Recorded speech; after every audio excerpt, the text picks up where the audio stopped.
E aí, tudo bem?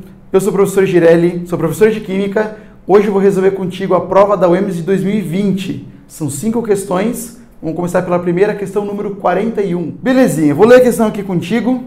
Vamos pegar os pontos importantes e assim que eu for começar a fazer a resolução, eu vou puxando aqui do texto qual é a parte que mais faz diferença para nós aqui.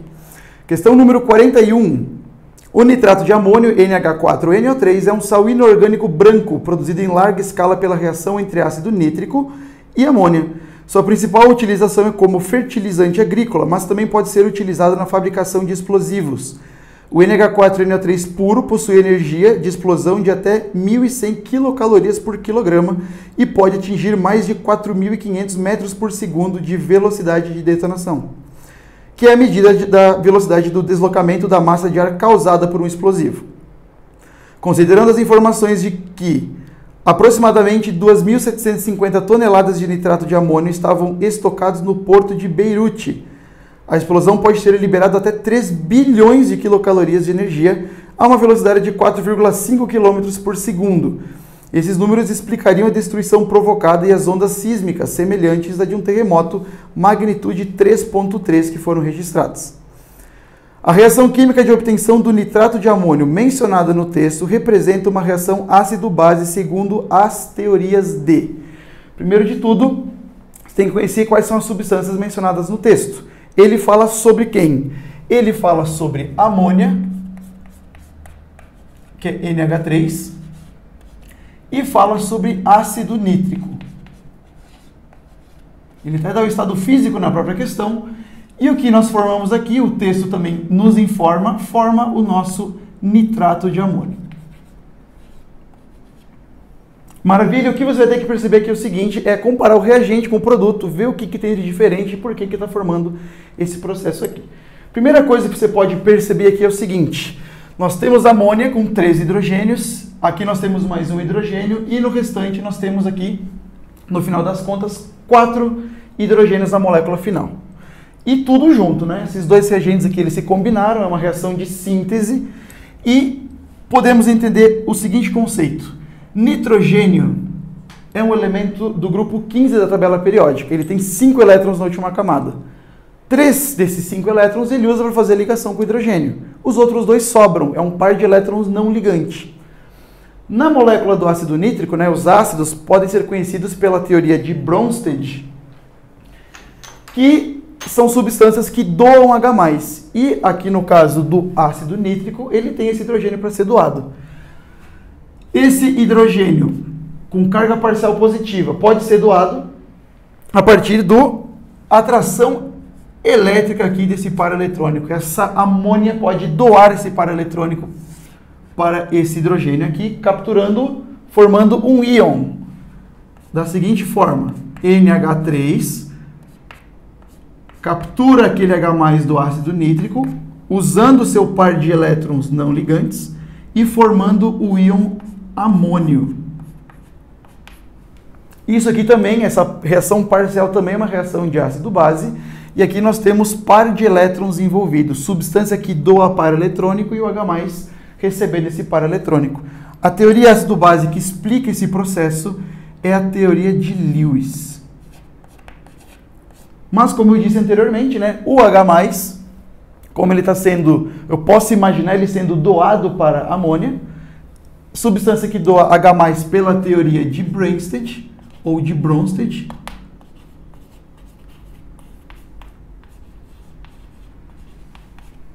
É um ácido dessa categoria. Belezinha? Uma vez que esse H+ é doado, sobra o ânion nitrato, o NO3-, e aqui o resto você já sabe. Nós temos cargas opostas, se unem por ligação, atração elétrica e forma o nosso querido produto. Belezinha? Essa foi a questão 41. Resposta, então, teoria de Bronsted, teoria de Lewis, resposta letra C. Belezinha? Vou resolver contigo agora a questão número 42, a próxima. Só lembrando aqui que o material, essa prova que eu estou resolvendo contigo aqui, ela está aqui na descrição aqui embaixo. Então, clica ali no link que vai aparecer e acessa aí para acompanhar toda a resolução que eu estou fazendo, beleza? Número 42. No médio rio Tapajós dos municípios de Itaituba e Trairão, no Pará, o povo indígena Munduruku está sofrendo com o impacto do mercúrio, usado largamente em atividades de garimpo. Um estudo realizado pela Fiocruz, em parceria com o WWF Brasil, indica que todos os participantes da pesquisa estão afetados por este contaminante. De cada 10 participantes, 6 apresentaram níveis de mercúrio acima dos limites seguros. Cerca de 57,9% dos participantes apresentaram níveis de mercúrio acima de 6 microgramas por grama de cabelo, que é o limite máximo de segurança estabelecido por agências de saúde. O limite máximo de segurança em relação ao mercúrio expresso em ppm e porcentagens é respectivamente. Primeiro de tudo, ele falou então que o limite é de 6 microgramas por grama de cabelo, beleza? Então a gente vai fazer o seguinte, vamos escrever isso aqui da seguinte maneira.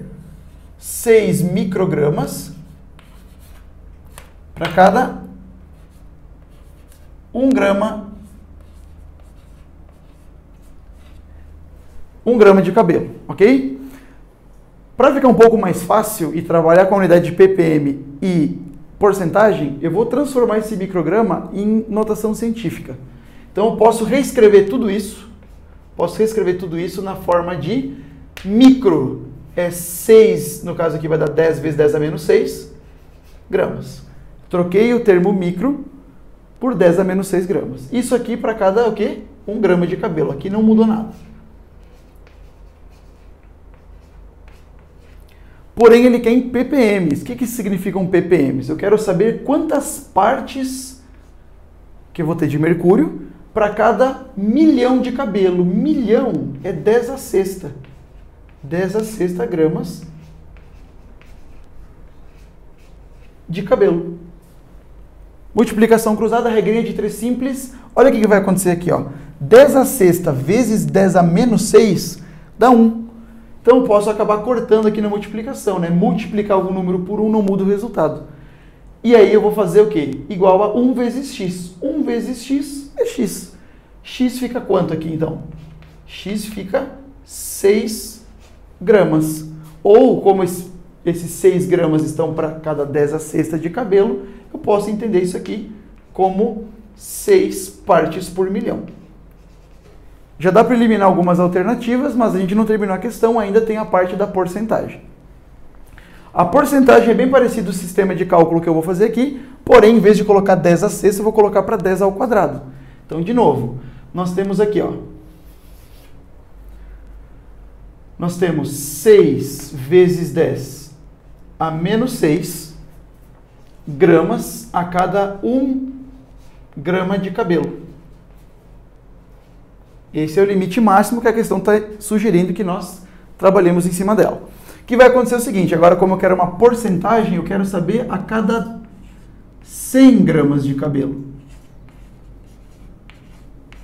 Quero saber a cada 100 gramas de cabelo quanto que vai ser isso aqui. Vou fazer a mesma coisa, multiplicação cruzado. Posso até pensar nesse sim aqui como se fosse um 10 ao quadrado, né? 10 ao quadrado vezes 10 a menos 6 dá 10 a menos 4. E essa aqui já fica sendo a nossa resposta. 6 vezes 10 a menos 4 gramas. Como esse 6 vezes 10 a menos 4, que é a resposta do nosso y, está relacionado com 100, com um porcento, poderia pensar, posso imaginar esse valor aqui como 6 vezes 10 a menos 4%. Aqui a gente até usa unidade de medida, se quiser, né? Em massa, era massa de mercúrio para a massa de cabelo. Então nós temos 6 vezes 10 a menos 4% massa. Vamos ver qual resposta dá isso aqui. Resposta aqui que nós temos vai ser letra D. Próxima questão, número 43.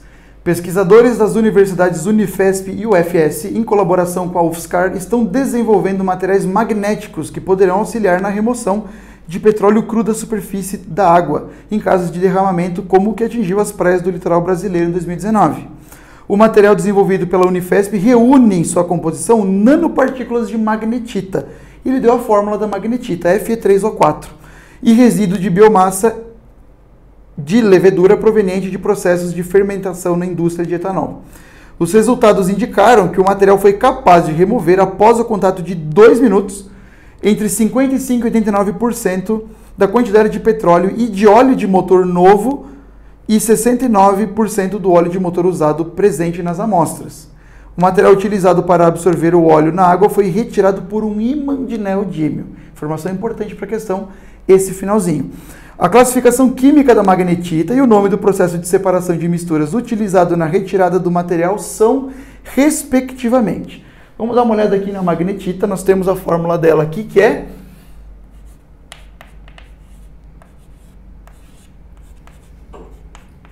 Fe3O4, certo? Fe3O4 é a estrutura da magnetita. Esse padrão de fórmula aqui é comum de um tipo de substâncias, que primeiro a gente tem que ver aqui que tipo de substância que é, que são os óxidos. Isso aqui é um óxido. Como que eu sei que uma substância é um óxido mesmo?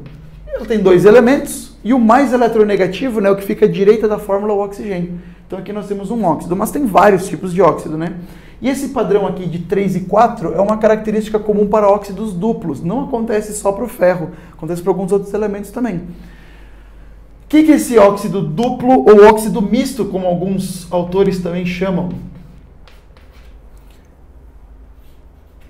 É um óxido resultado da combinação de dois outros, né? Se você for calcular a carga desse ferro, vai dar uma carga parcial de 8/3, calculando o NOx daquele ferro. E é muito esquisito pensar num NOx com número fracionado.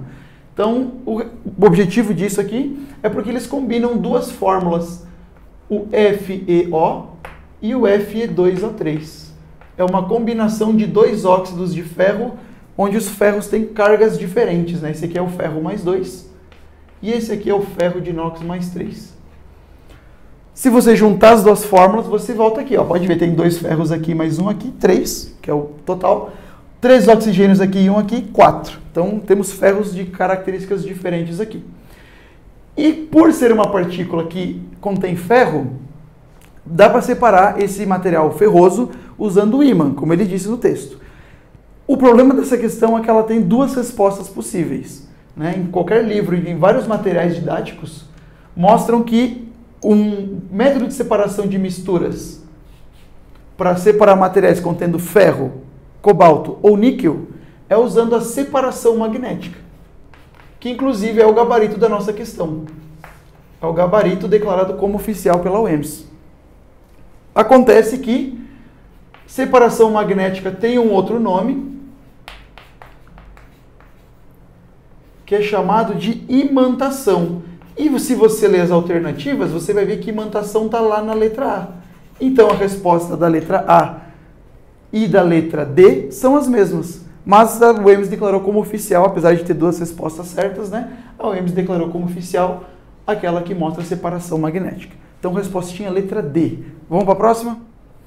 Próxima questão, número 44. A entalpia H corresponde à energia interna que as moléculas de uma substância possuem. Elas apresentam variações. A lei de Hess estabelece que a variação de entalpia ΔH de uma reação química depende apenas dos estados inicial e final da reação, independente do número de reações. Observe atentamente o diagrama. Então, aqui nós temos um ponto A, um ponto B, um ponto C com suas respectivas energias. Do ponto A até o ponto B, nós temos um gasto de energia, ΔH1.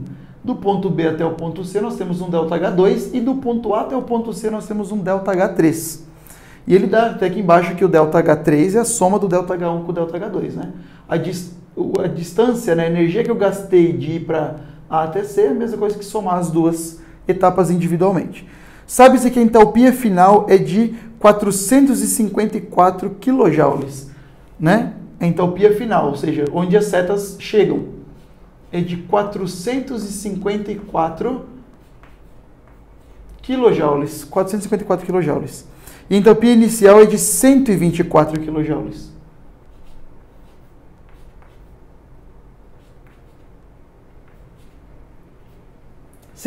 kJ. Qual é a variação de entalpia em quilojoules dos pontos A para C? Exatamente essa diferença aqui. Ele quer saber o valor do ΔH3. Coisa simples, que nós temos uma questão de termoquímica e para calcular a variação de entalpia desse processo,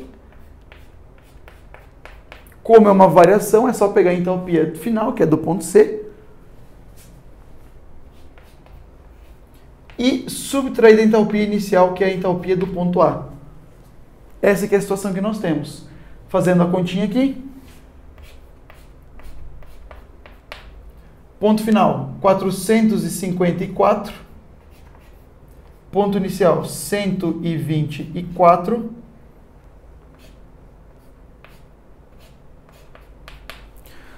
Respostinha do ΔH aqui, nós vamos ter o quê? 330. 330. Um número positivo aqui, ele não deu sinal para os ΔHs, né? Um número positivo. 330 kJ. Uma questãozinha bem elementar de termoquímica. Resposta letra D de novo. Vamos para a próxima questão agora. Última questãozinha agora, tá? Questão número 45, uma questão de química orgânica. Etileno glicol ou etano 1,2 diol foi encontrado na cerveja Belo Horizontina da Baker, que é investigada pela contaminação na bebida relacionada com a doença nefroneural, que já fez pelo menos 11 vítimas em Minas Gerais. O metabólico produzido na oxidação total desse álcool no organismo causa sérios danos, especialmente nos rins. E ele quer saber a fórmula molecular desse metabólico. Esse álcool vai ser oxidado totalmente e vai formar uma substância. Ele quer saber a fórmula dela. Vamos lembrar aqui então o que nós temos? Nós temos o etileno glicol ou etano 1,2 diol. Etano, 2 carbonos e 1,2 diol significa o quê? Que nós temos 2 hidroxilas, uma no carbono número 1 e outra no carbono número 2. Então, essa aqui nós temos a estrutura bonitinha do etileno glicol.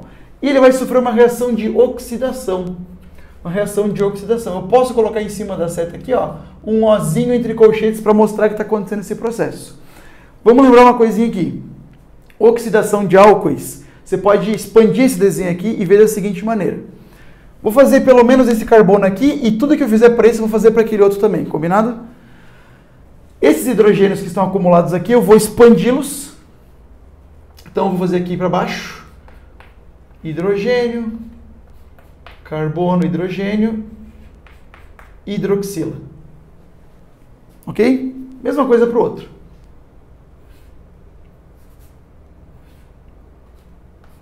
Carbono, hidrogênio, hidroxila. Toda vez que você for oxidar uma substância, você oxida da seguinte maneira. Você vai colocando oxigênio onde tem hidrogênio ligado a carbono. Aqui tinha um hidrogênio ligado nesse carbono, eu vou colocar um oxigênio para ele. Eu vou ter aqui uma hidroxila. Mesma coisa para esse lado de cá. Esse outro carbono aqui tem o seu hidrogênio, eu vou colocar um oxigênio nesse hidrogênio, formando outra hidroxila. Então já entraram 2 oxigênios aqui na molécula, já está oxidando, né? Já está fazendo um processo de oxidação. O problema é o seguinte. Aqui nessa substância nós temos 2 hidroxilas do mesmo carbono. 2 hidroxilas do mesmo carbono, uma situação bem instável, e elas se combinam para eliminar uma molécula de água. Eu consigo formar aqui então uma molécula de água, usando uma hidroxila inteira e o hidrogênio da outra, e eu consigo formar aqui outra molécula de água, com hidrogênio de uma e hidroxila da outra. Vamos ver o que acontece com isso? Essa hidroxila vai embora na forma de água, esse hidrogênio vai embora. Olha para esse carbono aqui. Se essa hidroxila for embora, essa ligação fica para quem? Para ninguém, dá a sensação que fica para ninguém. Esse oxigênio também não vai perder o hidrogênio? Ele não vai ficar com uma ligação a menos? Olha que interessante. Esse carbono precisando fazer ligação. Esse oxigênio precisando fazer ligação. Essa ligação aqui, ela só desce e forma mais uma com esse oxigênio. O que a gente vai ter aqui é a seguinte situação agora.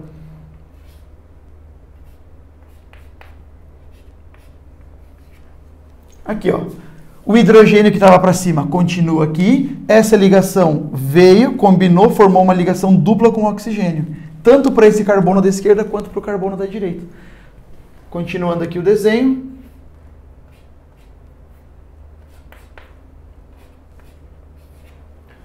Olha ali que maravilha. O que eu acabei formando? Isso aqui era um diálcool inicialmente, né? Essa substância aqui, na verdade, ele era um diálcool. Esse diálcool virou um aldeído, um dialdeído, C-H nas 2 pontas. Mas dá para oxidar mais essa substância? Dá. E por que eu teria que oxidar mais? Eu não poderia parar aqui? Não posso parar aqui, porque a questão falou que é uma oxidação total. Então eu vou colocar oxigênio no máximo de hidrogênios que eu conseguir nesse composto. Tem hidrogênio aqui ainda? Tem. Então eu vou colocar um oxigênio para ele. E tem hidrogênio aqui também, vou colocar um oxigênio para ele. Fazendo aqui a reação, continuação. Vai formar o seguinte, só colocar 2 oxigênios, um aqui e aqui, vamos formar 2 hidroxilas e nós temos o nosso produto final.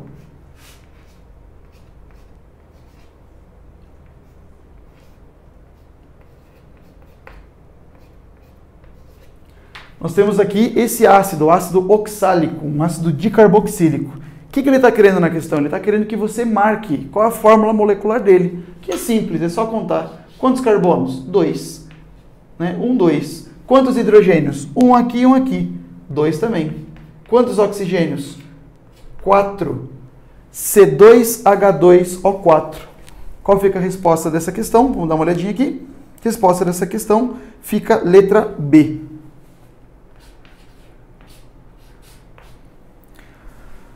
Queria te agradecer de ter ficado até aqui, né, por toda essa revisão.